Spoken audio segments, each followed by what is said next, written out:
ask you to vote on the news. And here's the winner. There's a huge, hidden, heavenly body right here in our solar system. Evidence is mounting that either a brown dwarf star or a gas giant planet is lurking at the outermost reaches of our solar system, far beyond the planet Pluto. According to the British newspaper The Independent, the object is 4 times the size of Jupiter. Experts say the presence of such a massive object could explain why a barrage of comets has been coming from that direction. We'll post.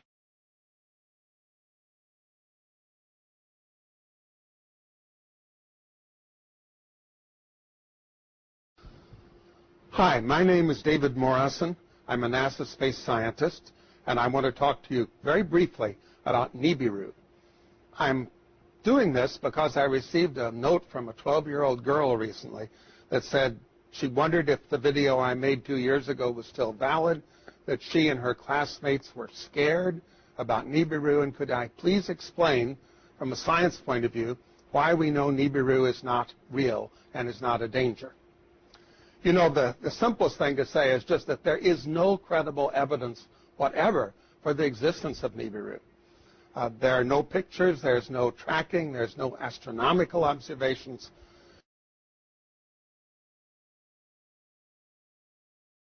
Are we being primed, Gordon, for some major announcement?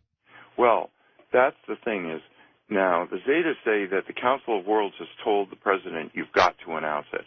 I say, you know, everyone I tell that to goes, well, I'll eat my hat if the president ever announced that. But if he did, you know, you can speculate that the first thing he would say is Ronald Reagan had an executive order that this is top secret, and every other president signed on, but now I'm going to be the one who's breaking that because everybody has to know. And what would he, well, we're coming up to the break. When we come back, speculate on what you think he would say, okay? With our special guest, Gordon James Giannotto. And we're talking about Planet X. Now, he has sent us some interesting pictures that you should get up to coasttocoastam.com and just take a look at them and make up your own mind. And I'll be back in a moment on Coast to Coast AM. If you need to email me, that's George at coasttocoastam.com. Well, next hour, we'll take your phone calls with Gordon James Giannotto as we talk about Planet X. And welcome back to Coast with Gordon James Giannotto. Gordon, let's speculate a little bit on if there's an announcement of this planet. How will it be announced? Well, there's 2 lines of thought. One is from the Zetas that the Council of Worlds has told the president that he has to announce it. The other is my line of thought, which is that how can he not announce it? Because as Planet X comes closer and closer to the Earth, eventually it's going to come very close. It's going to be as large as the full moon, and it's going to grab the Great Atlantic Rift and pull it up. And people don't realize that the continents are granite, and they float on the magma core. So they're just floating there. So the Great Atlantic Rift is a line of mountains right down the center of the Atlantic Ocean from Iceland to Antarctic, and there's an upwelling of magma right there. And as the North Pole of Planet X is in line with the sun, as Planet X is in line with the sun, and the North Pole is pointed at the Earth, it's every day when the Atlantic Ocean faces the sun, the Atlantic Rift gets pulled down towards Planet X, and then as the Earth continues to turn, it gets released, because when the North Pole of Earth starts going towards the North Pole of Planet X, then it gets pushed back. But so eventually what's going to happen is Planet X is going to grab the crust. It's going to be close enough that the crust will stop turning with the core. So nothing changes the core, and nothing changes the North Pole of Earth pointing up. But what's going to happen is Planet X is trying to go by, and the day it goes by, it's going to grab the crust and slide it up over the North Pole and then let go of it. And when it lets go of it, the new North Pole is going to be the eastern tip of Brazil, Recife, Brazil. And there's going to be 600-foot tidal waves followed by the tail of Planet X brushing the Earth with all these rocks, which was one of them was the meteor over Russia. So you're talking catastrophe here. Absolute catastrophe. But the thing is that after that, with no governments and no religions and no economy, the unselfish ETs are going to come and give unspecified help to unselfish survival communities. So, because people say, well, all the nuclear reactors are all on faults all over the world, but, they could transmute the half-life of plutonium from 125,000 years to 1.25 seconds. So, but they haven't said what they're going to do because we're supposed to be taking some responsibility for ourselves. So, what's the timetable on this? Well, see, that's the thing. There isn't a timetable, and that's the number one question everyone asks. Well, when is this going to happen? But the thing is it could happen at any time. The only country that's taken any provision is China, which has built these ghost cities because, remember I had said that the southeastern China plate was going to be sinking. Well, Jakarta, Indonesia, parts of it are 85 feet below sea level. That sinking is almost 70% complete in that tip of the Southeast Asian plate. But all the other earth changes have stopped. And I was talking to Nancy on the phone. And I said, that I heard that these metal boxes were found on the beaches in Oregon and they were vibrating. And I said, I think there's extraterrestrial devices. And Nancy started saying, no, I've told you before, there's no extraterrestrial devices on Earth. And all of a sudden the Zetas broke through Nancy, and speaking through her to me, they said, this is absolutely true. And she later wrote about this, and this was, you remember, people have said, well, there weren't any boxes or it was a hoax or whatever, but it is true. On all the faults of the Earth, there are tens of thousands of these boxes vibrating, and what they're doing is instead of letting the movement of the plates, because the roiling of the magma deep in the core of the Earth is causing these quakes and these other shifts. The north end of South America is going to move to the west. The north end of Africa is going to move to the east. The Atlantic is going to get wider. The Pacific is going to get narrower. So there's all these things. And the Zetas had said there was an event calendar, and 7 was preliminary Earth changes, 8 was massive social change, and 9 was worldwide volcanoes, earthquakes, and sinkings. And so anyway, these metal boxes have put that off, and the reason why is because they want to have the massive social change. And you can imagine if the president does announce it, of course there's going to be massive social change. Well, if it's going to happen, will he announce it? To me, it sounds like he's compelled to. Well, that's my thinking, is because when it finally gets separates from the sun far enough that you can see it with your naked eye. Now, I've said I've gone out, my wife has gone out, I've got hundreds of pictures of 2 suns in the sky that I took myself. Now, if I can do that, then anyone can do that. And, so there it is. There's this bright glowing area. You're not looking at Planet X itself because it's in between the Earth and the sun. So it's like trying to photograph the new moon. You just can't do it. But it's got a 5 million mile long or 10 million mile long. It's really, it's a long tail, twin-stranded, stretching towards the Earth because of static electricity. So Planet X is not going anywhere. It's sitting there. And the clump of 4 planets, the dark twin, Venus, the Earth, and Planet X, are still rotating around the sun, but they're not moving in relation to each other. And the tail is stretched towards the Earth, so that rock that came down over Russia and the other ones that were seen over San Francisco and Cuba and Japan are all from the tail of planet rocks, and there's trillions of them. So this is going to be a big disaster. So when the president announces it, and I mean, I'm not sitting in his office privy to whatever they're deciding, but I can tell you this. They really don't want people to he's not going to use the word Planet X because that's the term that the Zetas have used and that is on Zeta Talk is Planet X. That's panic time, right? So they don't want people to run to Google, do a search, and go, oh, look, there's a woman in Wisconsin who's been in telepathic contact with extraterrestrials, because that reveals 2 things. We're about to have giant disasters, and second of all, there are extraterrestrials who have been telling the truth since 1995. So they don't want to do that. So it's interesting that they started talking about it as Nibiru. So I was talking to Nancy, and she's starting to, every time she says Planet X, she goes AKA Nibiru or dash Nibiru or slash Nibiru. so that if anybody does a Google search on Nibiru, they're still going to come up with Zeta talk. So he's going to say, look, Reagan signed an executive order making it top secret. Every president signed on, but I'm such a humanitarian that I'm telling you that there has been a planet between the Earth and the Sun for 9 years, and why not? I mean, if it separates from the Sun where every single person on Earth looks up and goes, oh my God, what's that? And the glowing area, the thing that's at the 5 o'clock position, is the tail, which is sort of transparent, translucent, whatever you want to say, because it's a cloud of dust or red iron oxide dust. It's lit by the sun, and you can see that from Earth. So that's what people are taking pictures of, is the tail of Planet X stretching towards the Earth. And you can't see Planet X itself, but one of these days, when it gets far enough from the sun, you are going to see it.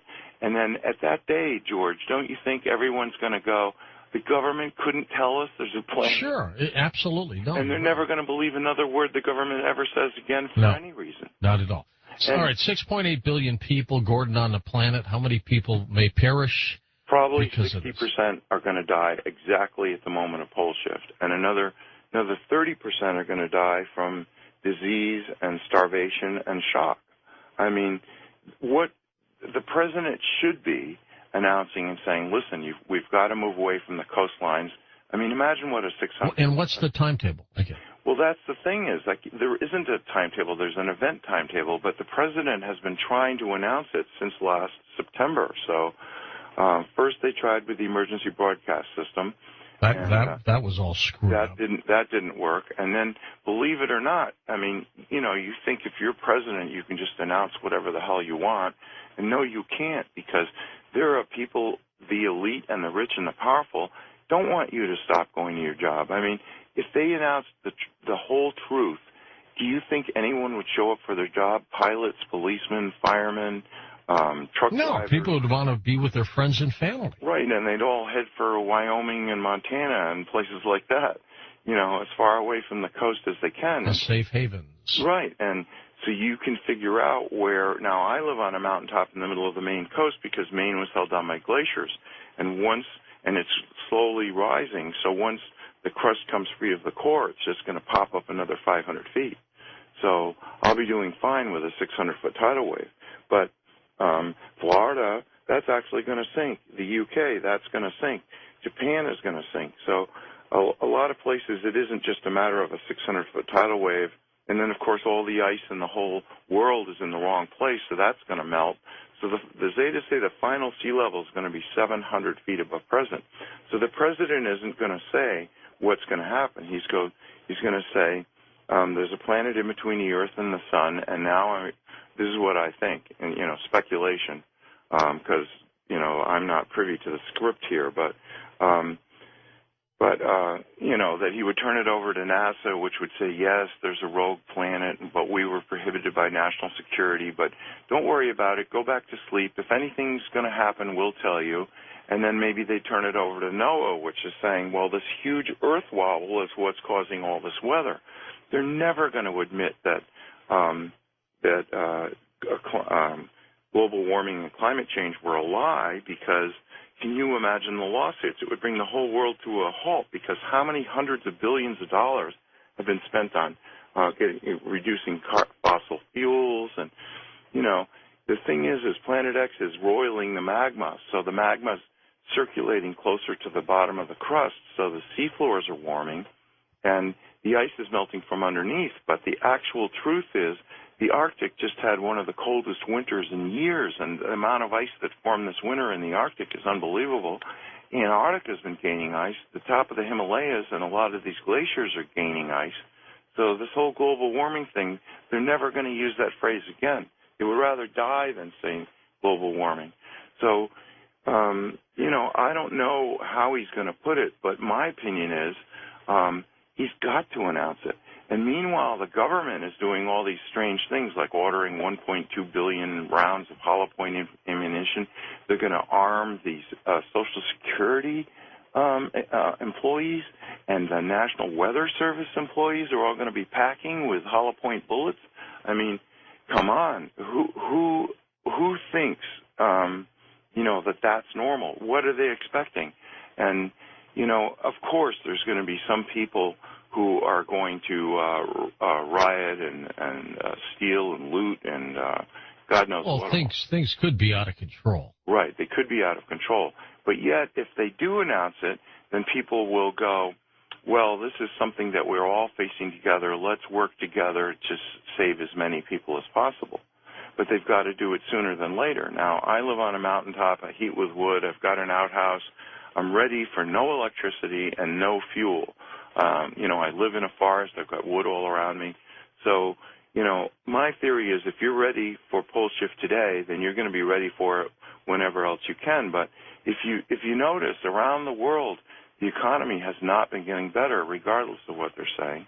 And people are realizing every day that everything they've worked for all their lives is coming to naught.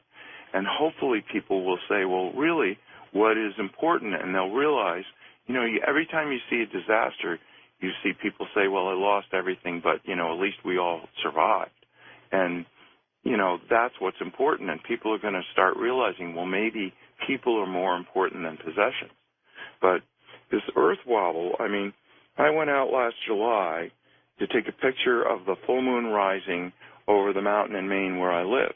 And when I was in elementary school, we had a target range in the basement. So when I was in the third grade, we had lockers all the way down the hallway, and every guy in the third grade had his own .22 caliber rifle in an unlocked locker in the hallway, and we all had bullets in our pocket, and we couldn't wait till 3 o'clock to get downstairs. That wouldn't happen anymore. No, and I grew up in the town next to Sandy Hook, so, but there are people who've decided to be selfish and doing awful things, but the majority of everybody is very conscientious. Maine is second in the nation for guns per person and 49th in gun-related deaths per person. So, just because, so people are legitimately saying, well, wow, I got a feeling something's not right. And you see that show, Doomsday Preppers. Oh, sure, yeah. People are like, well, the economy isn't coming back. I was in Walmart the other day. They had 15 people in a 5-acre store. And I said to the cashier, I said, you can't even be paying your overhead with this. And she goes, oh, no, the economy's going to be coming back. Well, okay, fine. They've been hit hard. That's what you say. But so I was out there taking pictures of the full moon, and I guess probably I learned to have a steady stance with my hands and a camera at an early age. I used to win NRA sharpshooter awards. And that was, starting in the third grade. So anyway, I shot 2 pictures, and the mosquitoes were biting me like crazy. So I wanted to get a good picture of the full moon, and so I shot a whole series of pictures, and then I ran inside to get out away from the mosquitoes. And when I was playing them back on my computer, I realized that in 2 consecutive pictures, I hadn't moved my hands at all. There's a table up on top of the mountain, and there's the full moon. And in the second picture, the moon is moved to the right, not up. Now, if you think about it, everything, the moon, the stars, the sun, all rise in the east, go up to the midheaven, and then set in the west. And here I got 2 pictures of the moon, and between the 2 pictures, the moon moves sideways. How'd that happen? Well, that was like, I think the ETs, like I said, I've been in contact with ETs my whole life, and I think they guided me to do that because that is one of the most remarkable pictures. Now, I've gone out and watched Sirius rising and Orion rising in the east, and then I go back 20 minutes later, and all of a sudden it's like 45 degrees further south, but it isn't any higher in the sky. Now, why would that be? That's because every single day, Planet X pulls the magnetic bar of the Great Atlantic Rift down towards it, and then as the Earth continues to shift and the Atlantic no longer faces the sun, then the North Pole, which doesn't like the North Pole of Planet X, pushes the North Pole of the Earth back. So you get these wobbles, and what you get is this gigantic loops in the jet stream. So normally the jet stream moves from west to east, but now if you notice these weather maps, and why wouldn't you with all these big storms? So everybody's more interested in the weather than ever because it's really can be life or death.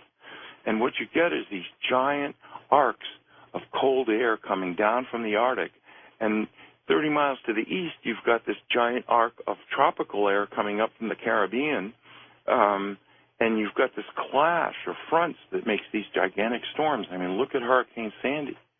And, you know, if the government told the truth, they should say nobody should rebuild anywhere.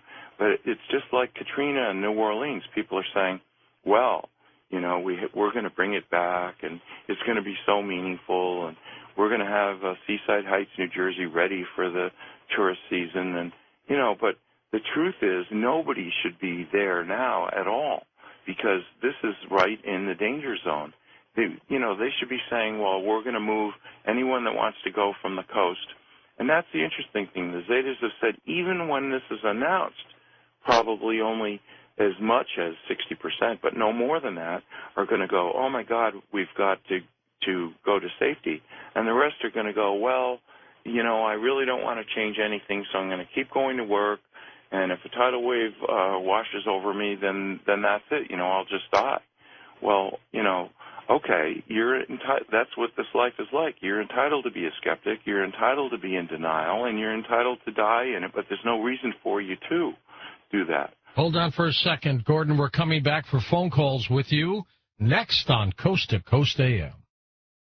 Indeed, indeed, and we're going to take your phone calls when we come right back on Coast to Coast AM. And welcome back to Coast. Gordon, are you saying then in our solar system we've got a dark twin to Earth, we've got a burned-out binary star, and we have Planet X? No, the binary star is quite a distance away. That's why it takes 3,657 years for Planet X to return. So it's something we've never seen because it's burned out, but it is a huge body, and that's where it started. And evidently, Planet X has been coming here at least 2 billion years. So, you know, it wasn't that the Anunnaki were always there. They reached a point where they decided they wanted to powder the gold and put it in their atmosphere to keep the planet a little bit warmer. It's got giant hot magma in its core, and it's got water, which has the highest specific heat of any substance in the universe, so it holds heat. It takes longer to heat water than anything in the universe, and water holds heat longer than any. So, but they were getting cold, so that's where the whole quest for gold came from, is from that. And Richard Hoagland has said that, and he's a guest on your show quite often. Quite a bit. He said that Phobos is a spaceship because it's a hollowed out and it's got chambers in it because they use ground-penetrating radar. But actually, Phobos is one giant gold nugget, and the Anunnaki, since they came back, have been mining it with robots. That's got to be worth something. Oh, my God. So, you know, but, you know, if anybody thinks I'm making this stuff up, I mean, go do a search in Wyoming. Dick Cheney tried to get the Wyoming legislature, and he only failed by a few votes, to buy a used aircraft carrier. Now, what in the hell would Wyoming use? There's no water there, is there? Well, that's the thing is, you know, Edgar Cayce said that Omaha was going to be the greatest seaport in North America after pole shift.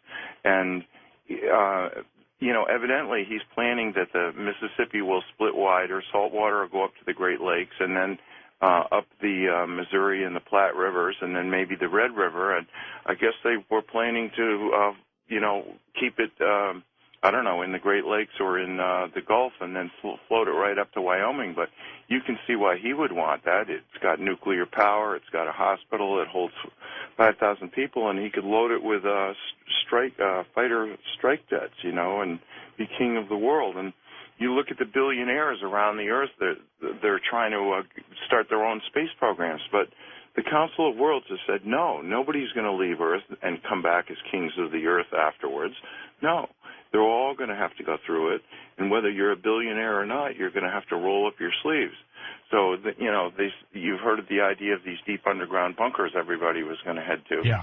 But, you know, how well are they going to survive in 10-plus power earthquakes? So they're not. But then, you know, after pole shift, at the hour of pole shift, when the tidal waves start, then everyone's going to, after that, there won't be any earthquakes, so people are going to want to be underground, because how are you going to survive this fall of rocks?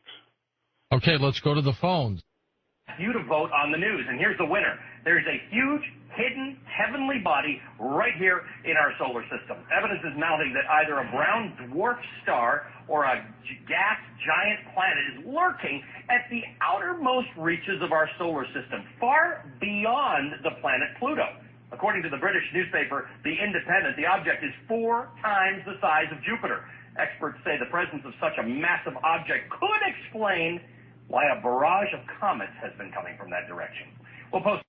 Planet X is a very controversial subject, but when we study it, we find that it may hold answers to some of life's most perplexing questions. Everything from evolution to how we came about as a species, to current Earth changes and what might lie ahead for us in the future. My name is Robert Sepper, and this video is my attempt to explain some of these mysteries. To understand everything thoroughly, we must start from our past.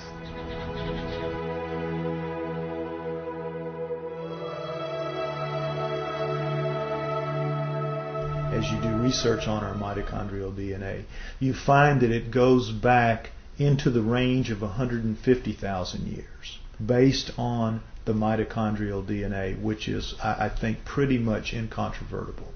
If we're 150 to 200,000 years old, that throws a huge, gigantic wrench into the establishment position that we evolved from creatures that were walking upright approximately 4 million years ago. The early Australopithecines, Lucy, everyone is familiar with her at around 3.2 to 3.5 million years ago, and they're finding new ones all the time. And all they say is to qualify as human is to be upright walking. If you're an upright walking pre-creature, you're called a pre-human. And even though all of those creatures, right through Neanderthal, from Lucy at 4 million years ago, right through the Homo habilis, Homo erectus, Neanderthal to Cro-Magnon, right up to Cro-Magnon, all of those creatures don't look anything like human beings as we are today. They are as different from us as primates. In fact, they look like primates. They look like upright walking primates. Up through Neanderthal, back to Lucy, and whatever's going to come before her. What could make something change so radically, literally overnight, in anthropological terms, and be anything remotely associated with Darwinism?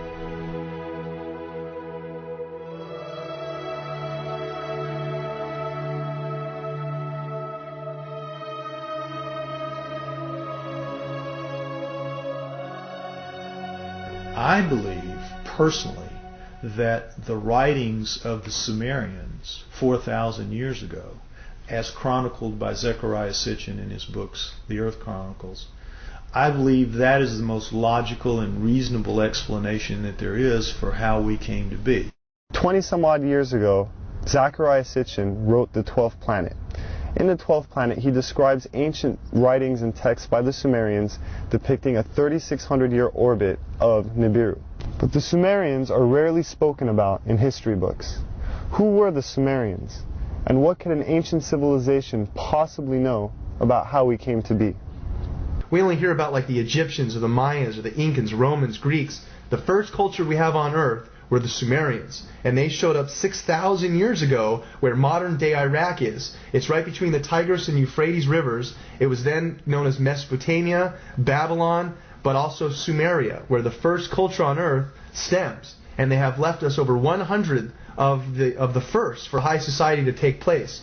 For instance, stemming from Sumeria 6,000 years ago, they were the first ones to invent writing. They had a system of over 400 characters known as cuneiform text. They'd use a wedge-shaped stylus or an object with a wedge and would twist and turn and make all these characters that came up to about 400 characters. And they had their own complete language like an alphabet that we use today, A through Z. But this stemmed out of Sumeria 6,000 years ago.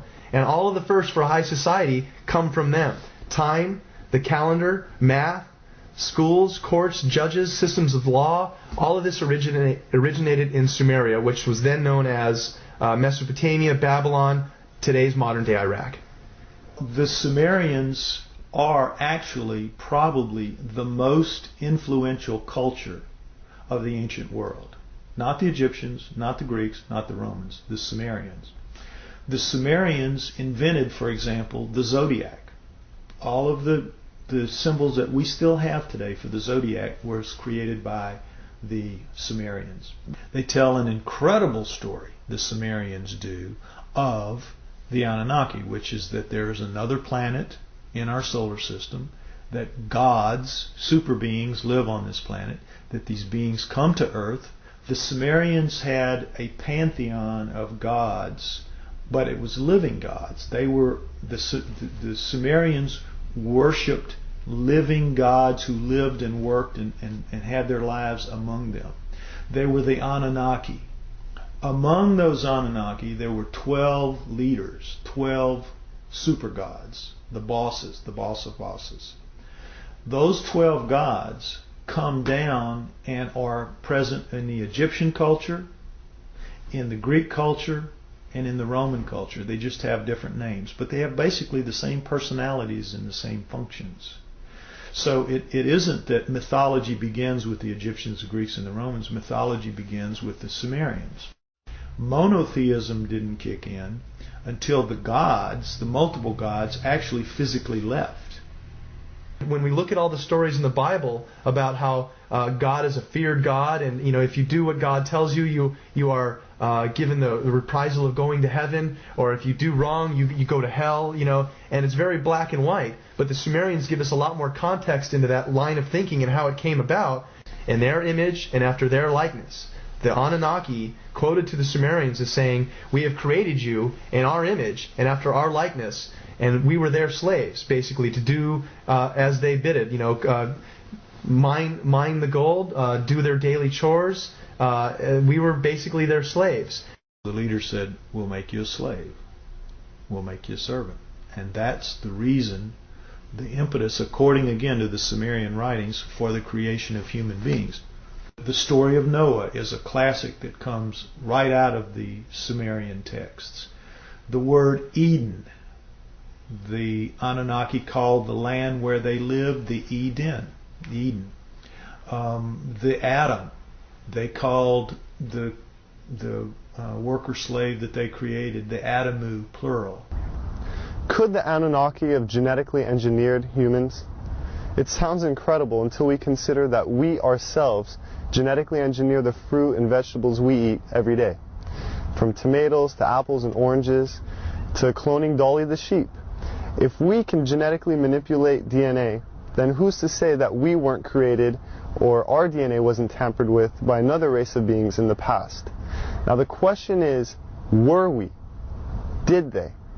And if we were, there must be some empirical evidence, some clues left behind, besides writing in a text that points to this.